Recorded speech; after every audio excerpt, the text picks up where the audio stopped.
예, 10시에 시황 해설입니다. 이번 주에 굵직한 이벤트가 2개 지났고 이제 새로운 또 그림들을 그려야 될 투자자들의 과제가 있는데요. 오늘 메리츠증권 광화문 지점 김웅 부장님과 시황 분석하겠습니다. 부장님 어서 오십시오. 예, 반갑습니다.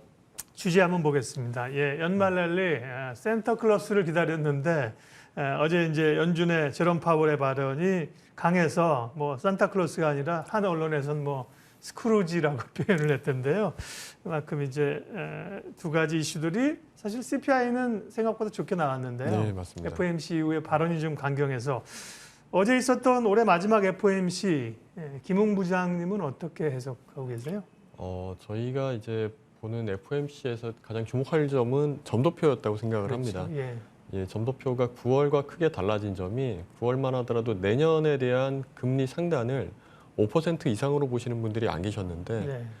이번 12월 점도표에서는 18명의 그 투표하신 분들 중에 2분만 5% 미만을 예상을 하고 나머지 네. 분들은 다 5% 위로 갈 것이다 라고 예측을 했다는 부분, 네. 그리고 그 후년에도 기준금리는 좀 더 높은 수준에 머물러 있을 것이다 하는 분들이 늘었다는 것. 근데 요즘은 좀 불만한 것 그분들도 같습니다. 몰려다니더라고요. 뭐 최고의 뭐 FOMC 네네. 위원들이니까 냉정하게 네네. 자기 시각을 하는 게 아니라 네네. 분위기 안 좋으면 막 올렸다가 네네. 막 내렸다가 그런 경향은 있어요. 점도표라는 네, 게. 맞습니다. 그런데 이거를 굳이 말씀드리는 이유가 네.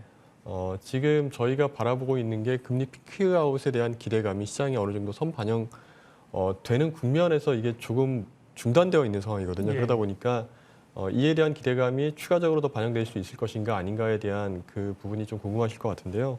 먼저 제가 생각하는 연준 위원들의 그러한 강경한 발언과 스탠스는 아무래도 기대 인플레가 다시 재차 재점화되는 것에 대한 우려 때문인 것 같다고 생각을 합니다. 이미 코어 PCE 기준으로는 5%가 10월 달에 이미 달성이 됐고 CPI가 발표되고 나서 이제 CPI가 월초, 월 중반에 발표가 되면 그 이어서 월 말에 이제 PCE가 연준이 중요하게 생각하는 그 PCE가 발표가 되는데 11월 달에는 이미 CPI 코어가 6.3에서 6.0으로 내려온 상황이기 때문에 코어 PCE도 5% 미만으로 내려갈 가능성이 매우 높습니다. 항목 자체는 거의 동일하니까. 다음 달 거 나오면 이제 네네네. 5%대로 들어갈 확률이 높죠. 네네. 그렇게 보면 그럼에도 불구하고 여기서 기대 인플레가 다시 재점화된다고 한다면 그렇다고 하면은 금리 인상을 꾸준히 끌고 가서 경기 충격을 주는 것을 피하고 싶은데 연준도 사실은 그렇죠. 예, 그럼에도 불구하고 그러한 충격을 줄 수밖에 없는 상황이 펼쳐질 것에 대한 경계를 미리 수사적으로 좀 표현한 게 아니신가 이런 생각이 좀 들었습니다. 네. 네. 부장님이나 뭐 제가 파월이라도 그런 식으로 갔을 것 같아요. 예, 왜냐하면 그렇죠. 연말이어서 이제 네. 저도 이제 뭐 회식하고 이러면서 예를 들면 네네. 속이 이제 위가 좀 더부룩해서 음식을 좀 잘 달래놨는데 갑자기 막 치킨 먹고 피자 먹으면 안 되잖아요. 그렇죠. 시장에 괜히 뭐 이 정도면 됐어라는 시그널을 줘서 네네네. 주가가 오르게 하고 네. 기대 인플레이션을 올리게 하는 걸 원치 않는다. 네네. 그냥 워워 하는 네. 그런 분위기라는 겁니다. 네네. 그러면 그래서 이제 어제 연준의 태도나 발언에 대해서 미국 전문가들은 믿을 수 없다. 이것도 페이크냐 이렇게 얘기하고 있는데 물가는 확실히 둔화 추세를 보이는 것 같아요. 네네네. 그러면 말씀하신 것처럼 연초에는 물가 지표가 이제 더 떨어질 텐데 금리 인상 시나리오는 지금 이제 점도표 올려는 건 지금 상은 75bp 남았거든요. 네네, 그럼 맞습니다. 내년에 이제 어떤 경로로 그거를 더 올릴 거냐 궁금한 상황이에요. 지금 가장 중요한 것은 아무래도 주택 주거 가격일 것, 네. 렌트 프라이스일 것 같아요. 네. 렌트 프라이스가 CPI에 반영되는 그 선행 지표가 가장 중요한 게 이제 전미주택 가격 지표가 있고, 네. 그리고 이제 우리로 치면 직방에 해당하는 진로닷컴의 이제 렌트 프라이스가 있는데, 전미주택 가격의 경우에는 CPI의 렌트에 한 11개월 정도 선행을 하고, 진로 렌트 프라이스도 한 8개월 정도 선행을 합니다. 근데 이들 지표가 이미 3월과 5월에 피크아웃해서 지금 하향세에 있거든요. 네. 그러다 보니까 근데 이게 말씀드렸던 대로 전미주택 가격협회 11개월 후행하는 시점, 그리고 이제 진로 렌트 지수가 8개월 후행하는 시점, 그게 맞물리는 시점이 내년 1, 2월이에요. 그러다 보니까 내년에 금리 인상 경로를 굳이 예측을 감히 해보자고 한다면 지금 이미 명목과 코어가 하락하는 데 있어서 명목에 해당되는 에너지와 푸드의 영향력은 점점 줄어들고 렌트 프라이스에 대한 우려만 남아있다고 저는 개인적으로 생각을 하고 있는데 그 부분이 내년 초에 꺾일 가능성이 매우 높다 이렇게 본다고 한다면 연준 위원들의 이런 수사적인 강경한 뭐 발언이나 제스처들도 내년 1분기 이후로는 좀 더 완화될 무드가 펼쳐지지 않을까 이런 생각을 하고 있고 이미 4.5까지 올라왔고 여기서 추가적으로 0.25를 내년 초에 할 것으로 보고 그 이상의 금리 인상은 없을 것이라고 전문가들이 많이 말씀을 하시는데 저도 기본적으로는 그 의견에 동의를 합니다. 금리 인상의 상단이 연준 위원들이 5% 넘어갈 거야라고 점도표로 말씀을 하셨지만 네. 실제로는 지금 벌어지고 있는 경기 둔화 상황과 그리고 물가를 잡기 위해서 올려야만 되는 기준금리의 가장 데이터 디펜던트한 거에 가장 키가 되는 코어가 되는 주택 가격 반영되는 수준 자체가 1월부터 떨어지는 게 눈으로 확인된다고 한다면 그때는 점진적으로 이제 금리 인상에 대한 시그널은 줄어들고 완화적인 제스처를 그 이후에 고민하고 있지 않을까 이런 네. 생각을 하고 있습니다. 내년에 이제 처음 FOMC 미팅 일정이 1월 말 2월 초간이 겹쳐 있군요. 1월 31일, 2월 1일이니까 우리가 보는 건 네네네. 2월이니까 그냥 네네. 편하게 생각해서 2월 초, 2월, 3월, 5월 이렇게 돼 네네네. 있는데 네. 다시 이제 연초에 소위 이제 50으로 해서 빅스텝 한 번 더 밟느냐, 네. 아니면 차분하게 20, 50 올려가면서 상황을 보느냐 그러면 한 5월 정도. 그때까지는 이제 이 기조가 간다 이렇게 보는 게 맞겠네요, 그죠? 예, 그렇게 보고 있습니다. 예. 자, 물가 얘기, FOMC 얘기했고요. 국내 이야기로 좀 돌아와서요. 뭐 여러 얘기들이 있는데 저건 어떻게 되는 거예요? 자금 시장의 그 레고랜드발 우려 때문에 금리 인상기에 사실은 PF와서 상당히 어려웠었잖아요. 네네네. 수면 아래에서 꿈틀꿈틀했는데 그 강원도는 그 상환을 다 했어요. 그죠? 네, 레고랜드 그렇죠. 관련된 네네네. 그 중도공사인가요? 네. 일단 조금 안정되는 것도 같고 자금시장 흐름이나 위험성은 어떻습니까? 이 부분에 대해서는 뭐 국내 금융기관의 건전성이나 이런 얘기들은 이제 많이 하셨을 것 같고요, 네. 전문가분들이. 제가 보는 시각은 이제 시장 금리를 좀 주의 깊게 보고 있는데요. 기준금리가 올라가게 되면 이제 단기금리가 먼저 움직이게 될 것이고, 그게 이제 장기 국채, 중기 국채 이쪽으로 옮겨갔다가 나중에는 이제 크레딧을 거쳐서 캐피탈까지 그리고 CP까지 이어지게 될 텐데 지금 문제가 된 거는 CP와 캐피탈 쪽 관련돼 있는 금리들이 문제였단 말이죠. 왜냐하면 한계 기업들이 돈을 빌릴 수 있는 수단이 CP와 캐피탈에서 돈을 빌리는 것이었는데, CP는 기업보험. 네, 기업보험 기업보험이죠. 관련하는 네네. 거고요. 근데 네. 그쪽 금리까지 최근에 안정화되는 모습이 조금 일부 나오고 있습니다. 이게 쭉 네. 깔려서 바닥에 내려왔다는 느낌은 정상적인 아니지만 채권 발행 네네네. 이런 게 조금 어려우면 네네. CP 쪽 기업보험 쪽으로 그렇죠. 가는 거죠. 네네네. 네. 그리고 맞습니다. 이제 단기 자금 비는 네. 캐피탈 쪽이고. 예. 네네. 그렇게 보면 캐피탈도 결국은 캐피탈에 돈을 빌린다고 하는 건 캐피탈은 은행 대비 상대적으로 1금융권보다 금리가 2금융권보다도 고금리이기 때문에 한계 기업들이 주로 돈을 빌리게 될 텐데 그 금리마저도 최근에 하락세에 진입했다는 것은 이게 이제 구조적으로 그렇게 됐어요라고 얘기하기는 좀 어려울 수 있겠으나 적어도 일단 말씀하신 것처럼 강원도에서도 부채를 잘 갚았고 그 이후에 시장이 유동성 리스크의 극단적인 면들을 우려했던 것에서는 어느 정도 예. 벗어나는 흐름이 나오고 있다. 그리고 이게 내년 상반기 중에 PF 대출과 맞물려서 다시 한번 만기가 크게 돌아오는 시점이 내년 2분기 정도라고 본다고 한다면 그때쯤 한번 다시 문제가 재점화될 수는 있을 것 같아요. 근데 그 미리 예단해서 지금 글로벌 매크로 상황과 좋아지고 있는 국면들을 외면하고 그것만 바라보기에는 이미 정부와 금융기관들도 주요 기관들도 이에 대한 상황을 다 인식하고 있기 때문에 적당한 대책을 잘 낼 것으로 저는 개인적으로 기대를 하고 있고요. 예. 그렇게 본다고 한다면 그 여지는 나중에 터져봐야 알겠지만 터지더라도 빠른 그 수습을 하기 위한 정부의 노력이 금융기관들과 함께 있을 것으로 생각을 하고요. 그리고 터지더라도 그게 이제 금융 섹터와 건설사들과 일부 직접적으로 연관되어 있는 섹터들의 이익 추정치 하향이나 이런 쪽으로 제한적으로 영향이 있을 것으로 생각을 합니다. 네. 아직은 수면 네. 밑에 있다고 봐야죠. 네. 네네네. 수면 밑에 존재가 사라진 건 아닌데요. 그래도 네. 상당 부분 좀 급한 불은 꺼가는 흐름들입니다. 네. 다행스럽고요. 근데 이제 우리가 미국이 금리 올려서 사실 한미 금리 차이가 또 늘어났기 때문에 네네네네. 우리도 부담이 되고 내년에 금리를 올릴 수밖에 없는 흐름들이고요. 그리 보면 사실은 우리뿐만 아니라 영국에서 지난번에 금융기관들 연기금들 우려 있고 막 그럴 때는 이 세계 공황으로 가는 거 아니냐 이런 그런 우려까지 많이 했었거든요. 네네네. 시스템 위기 네네. 그런 얘기는 많이 안 하는 것 같아요. 네네. 예. 자 그러면 이제 우리 시장 얘기로 와서요 연말장 얘기하고 그다음 내년 그림까지 그려볼 텐데 연말까지 이제 얼마 남지 않은 상황에 이번 주 빅 이벤트 2개는 지나갔습니다. 우리는 뭐 네. 금투세 이슈라든지 이런 게 좀 남아 있는데요. 연말은 어떻게 대응해야 될까요?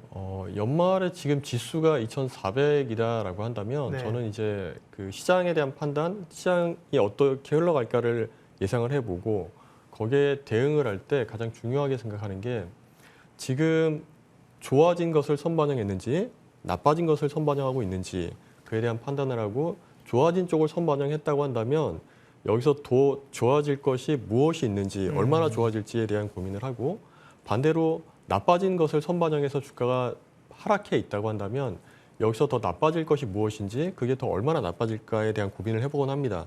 근데 지금 연말 2,400이라고 하는 지수 자체는 여기서 더 큰 악재를 이제 상정해 놓고 우려하는 것보다는 어느 정도 긍정적인 무드가 펼쳐질 것에 대해서 대비하는 게 좀 더 합리적인 수준이라고 생각을 하는데 왜냐하면 주가의 절대 수준 자체가 절대 레벨 자체가 낮은 수준에 머물러 있기 때문입니다. 그래서 보통 주가가 올라갈 때 모멘텀을 볼 때는 기업의 이익과 실적을 보기 위해서 멀티플도 PER을 주로 많이 보게 되지만 네. 얼마나 많이 빠졌는가 여기서 더 얼마나 악화될까를 볼 때는 자산 가치에 준하는 PBR을 좀 더 많이 보게 되는데 그게 더 신뢰도도 높고요 통계적으로 지금 현재 코스피의 PBR이 0.93배입니다. 0.9배 초반인데 0.9배 초반이면은 금융 위기 때 0.8배 일시적으로 깨진 적이 있고요. 그리고 11년도에 유로존 재정위기 터졌을 때도 그때도 이제 0.8배에서 버텼었고 어느 정도 굵직한 사건들이 터졌을 때 가는 지수가 0.8배입니다. 그리고 뭐 차이나 쇼크라든가 미중 무역 분쟁이라든가 이런 것들은 그 하단이 1배 이상에서 막혔었어요. 지지가 됐었기 때문에 지금 0.93배라고 한다면 아주 구조적인 충격이 추가적으로 온다라는 거를 가정을 해도 그 충격의 여진이 지수 수익률상으로 마이너스 한 15% 정도가 합리적인 선인 것 같고요. 바닥 라인을 잡는다고 했을 때 네. 오히려 평균적으로 최근 20년 평균 PBR이 코스피가 1.2배에 가까웠거든요. 1.18배인데 그 상단까지 뭐 다 열어놓으면 3,000포인트가 넘어갈 테니 지금은 좀 무리해 보일지 모르겠으나 적어도 뭐 유로존 재정 위기나 뭐 차이나 쇼크나 미중 문적 분쟁이 있었던 한 배 초반까지만 열어둔다 하더라도 지금은 오히려 하방보다는 상방이 좀 더 편안한 그런 시점인 것 같습니다. 그리고 만약에 여기서 여러분들이 기대하고 계시는 금투세 유예와 더불어서 대주주 요건 완화까지 어느 정도 이루어진다고 한다면 그 수치와 상관없이 기대감은 긍정적으로 왜냐하면 지금 손실을 확정 지어놓고 네. 과세 관련해서도 그렇고 특히 선진국 시장은 다 손실을 이제 합산해서 하기 때문에 지금 손실 확정 지어놓은 포지션을 다시 잡으려고 하면 확실한 호재가 있어야 되기 때문에 좀 유보하고 있는 상황인데 FOMC에 대한 그 쇼크를 어느 정도 부정적으로 반영을 해줬기 때문에 여기서 추가적인 악재가 뭔가 더 크게 연말까지 나오긴 제가 볼 때는 좀 어려워 보이니 네. 지금 시점부터는 좀 더 긍정적인 무드에서 연초에 제 포지션 구축을 할 때 무엇을 잡을까? 수급 주체들이 무엇을 가장 선호를 할까를 같이 고민해보고 미리 한 발 먼저 움직이시는 게 좀 바람직한 시점이 아닌가 이런 생각을 좀 해보고 있습니다. 메리츠증권 김웅 네. 부장님 만나고 있습니다. 지금까지 이제 쭉 그 개략적인 그림을 그려주셨고 이제부터는 네, 조금 더 편하게 혹은 자유롭게 혹은 조금 제가 가지고 있는 질문들을 이제 편하게 드릴 테니까요. 네네. 얘기를 조금 그러니까 사실은 지금 지수대로 보면 뭐 아래로 떨어질 수도 있고 올라갈 수도 있죠. 그러나 네. 하방의 위험보다는 상방 쪽으로 좀 열려 있다고 보셔서 비교적 네, 맞습니다. 상대적으로 중립 이상으로 보셨는데 네네네. 그러기에는 연말 연초에 부담들이 꽤 많지 않습니까? 뭐 수급 외국인들도 네. 그렇고 그다음에 뭐 전반적인 실적 우려라든지 이제 결국은 시선은 긴축해서 경기로 넘어간 거잖아요. 투자자들의 네네, 시선은. 맞습니다. 네네. 내년에 이제 네. 경기에 대한 우려들 이런 걸 받으면서 사실은 연말 연초가 좀 상당히 불안해서 네. 오히려 좀 기다렸다가 현금을 가졌다가 조정이 다시 올 때 좀 사는 게 좋지 않아요? 선제적으로 조금 준비를 하는 게 낫겠다고 그러니까 말씀하셨어요. 신규로 투자에 대한 경험이 많지 않으시고 네. 신규로 자금을 투입을 할까 말까에 대한 고민을 하신다고 한다면 현금을 가지고 계시다가 아예 0.8배 확 깨졌을 때 사시는 게 가장 바람직하죠. 네. 왜냐하면 그러한 여진이 벌어질 수 있는 여지가 충분히 있기 때문에 내년 상반기까지 어느 정도 열려 있습니다. 왜냐하면 지금 사람들의 너무 좋은 말씀 해주셨는데 사람들의 시선은 사실은 금리 피크아웃도 중요하지만 그것과 함께 내년과 후년에 이어지는 실적 하향에 대한 우려가 점증되고 있는 상황입니다. 점점 커지고 있죠. 그래서 아닌 게 아니라 코스피에 대한 순이익에 대한 전망치도 올해 4월까지만 해도 220조였다가 지금 현재는 이게 뭐 164조까지, 네. 160조 초반까지 내려와 있단 말이죠. 그러면은 감익을 25% 이상을 지금 예상을 하고 있는 겁니다. 내년도 실적에 대해서는. 근데 평균적으로 우리가 그 역실적 장세에 들어갔을 때 감익이 전망치 자체가 하향되는 기간은 평균적으로 한 1년 내외가 되고 예. 그리고 하향된 수준 자체도 한 40%까지도 평균적으로 갔었는데 지금 어느 정도까지 지금은 지난 중반 거예요? 수준인 중반, 거죠. 25%니까. 예. 예, 중반을 조금 넘었다. 이 수준으로 보시면 되는데 그 5월부터 본격적으로 하향됐던 걸 감안하면 기간상으로도 6개월 정도. 그리고 하향된 수준도 25%니까 40% 대비 중반 조금 더 지난 정도이기 때문에 앞으로도 남은 게 분명히 존재합니다. 특히나 하이닉스를 비롯해서 우리나라 시가총액에서 상위에 포진해 있는 주요 기업들의 4분기 실적에는 일회성 비용까지 더해질 것이고 지금 해당되는 기업들의 재고 수준과 그리고 원가가 달러와 함께 올라와 있는 수준을 감안을 하면 실적 쇼크 가능성에 대한 얘기들이 굉장히 섹터 애널리스트 분들도 많이 얘기를 하십니다. 그렇기 때문에 4분기 실적이 오픈되고 내년 전망에 윤곽이 드러나는 거는 사업보고서가 나오는 3월 말이기 때문에 3월 말 4월이기 때문에 그때까지는 여전히 남아있다라고 볼 수도 있는데 제가 말씀드리고자 하는 것은 네. 그렇다고 한다면 신규 자금은 그렇다고 하는데 이미 난 주식이 다 있어.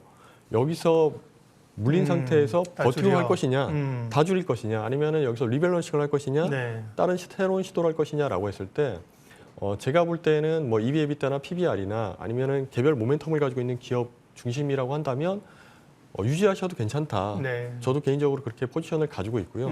그럴 수 있다라고 생각하는 이유 자체는 그러한 부분이 어느 정도 선반영된 밸류에이션이라는 거예요. 예. 지금 지수 자체가. 아까 PBR 0.93배를 먼저 말씀드렸던 것은 여기서 구조적인 이슈가 새롭게 뭔가 튀어나와서 충격을 줬을 때 지수가 10% 넘게 빠질 수는 있겠지만 새롭게 뭔가 구조적으로 터질 만한 것들이 나오기는 어렵다. 이미 다 나와 있는 것들 네. 중에서 그게 현실화 되느냐 아니냐에 대한 수준인 거지 알려져 있는 리스크는 아주 큰 리스크가 되기는 사실 좀 어려운 면이 있습니다. 그러다 네. 보니까 새로운 게 터지기는 좀 어려운 국면이다 보니 사람들의 시선은 이미 금리 피크아웃과 실적 하향의 수준 여기에 이제 머물러 있으니 그 부분에 있어서만큼은 크게 뭔가가 치고 나오기는 어렵다. 국내적으로는 PF발 충격이 올 수 있습니다. 근데 PF발 충격도 이게 글로벌 와이드로 이렇게 퍼지게 돼 월드 와이드라고 하면은 이게 문제가 커지겠지만 미국의 경우에는 주택담보대출의 85%가 이미 다 고정금리로 저금리 때 다 받아놓으신 분들이고 금융위기 이후에 은행 건전성을 크게 강화시켜놨기 때문에 네. 여기서 그 주택담보대출이 터지면서 금융기관으로까지 리스크가 전이되는 이럴 가능성은 미국은 일단 저는 아주 희박하다고 보고 있고 네. 중국의 경우도 국유기업에 대한 부동산 기업, 개발 기업들에 대한 국유화를 어느 정도 진행을 완료해 놓은 상황이기 때문에 민간 부채를 정부가 떠안은 상황. 근데 공산국가이고 중앙 통제가 가장 강력한 중국이다 보니 글로벌 2위 경제 대국이라 할지라도 거기서 뭔가 부동산발 위기가 나오기는 어렵다. 한국만 현재 뭐 좀 지역적인 문제가 생길 수 있는 여지는 있으나 예. 나와봐야 알 수 있는 것이고 그에 대한 대응도 미리 선제적으로 파악하고 준비하고 있으니 아주 크게 터질 것 같지는 않다. 다만 금리 비용이 올랐고 원달러 환율 자체가 1,440원보다는 낮아져 있지만 그럼에도 불구하고 수입 물가 상승과 원자재 물가 상승에는 분명히 플러스 증가하는 쪽으로 반영된 것이 본격화돼서 옹기 반영되는 것도 내년이다 보니 그런 부분에 대한 감익 사이클은 앞으로 한 개 분기 또는 두 개 분기 이상 더 반영될 수는 있겠다. 그 변을 여러 면 예. 대응한다고 한다면 알겠습니다.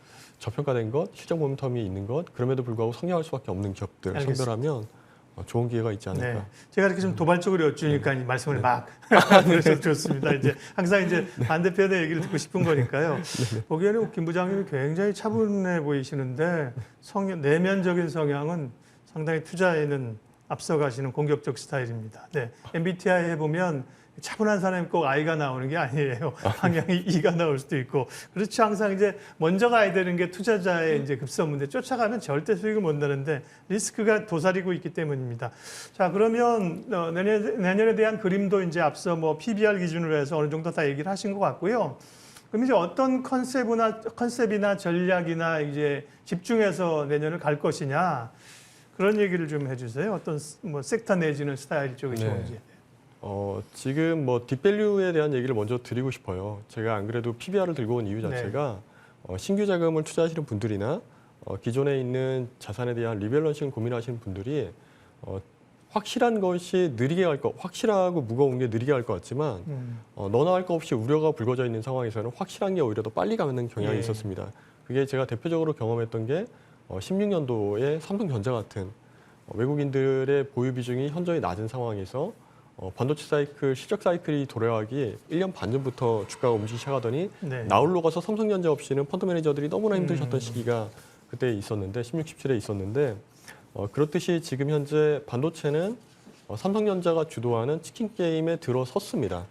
낸드 플래시 메모리를 중심으로 해서 마이크론과 하이닉스 등이 상당히 어려운 국면을 6개월 이상 이어갈 수밖에 없는 상황인데 삼성전자는 오히려 디램에 대한 투자를 경쟁사들이 늦추게 하기 위해서 낸드 플래시 쪽에 아주 공격적인 투자 집행이라든가 남들이 못하는 선행적인 개발을 계속 집중하고 있는 상황이기 때문에 그런 면에 있어서는 남들과 다른 길을 갈 수 있다는 것만으로도 삼성전자는 참 매력적인 구간이 아닌가 개인적으로 생각을 하고 예. 이런 반도체 섹터 자체가 우리나라 주식시장의 방향성을 전환시키고 움직이는 스윙 팩터이다 보니 제가 반도체부터 말씀드리는데 반도체는 지금 재고 사이클 자체가 2시그마에 이를 정도로 아주 많이 쌓여 있는 상태입니다.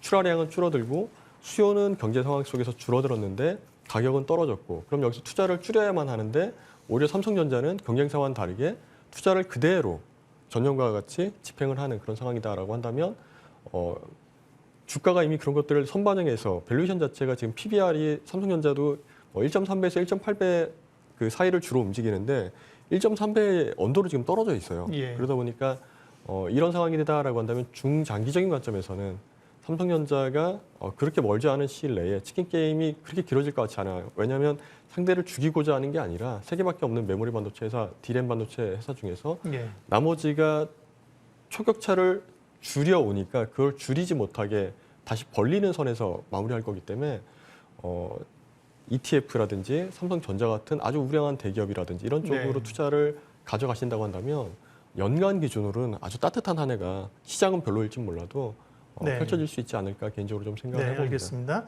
네네. 저희가 이제 김 부장님이랑 방송을 합을 이제 처음 맞춰보기 때문에 반도체나 삼성전자에게는 네네. 뭐 추후에 또 와 주시면 뭐 네. 나중에 좀 섹터로 좀 자세히 얘기하고요. 내년을 네네. 보면서 어쨌든 재무 구조는 좋지만 실적 우려로 주가가 좀 밸류에 떨어진 기업 대표적으로 반도체, 삼성전자를 얘기하셨고 네네네.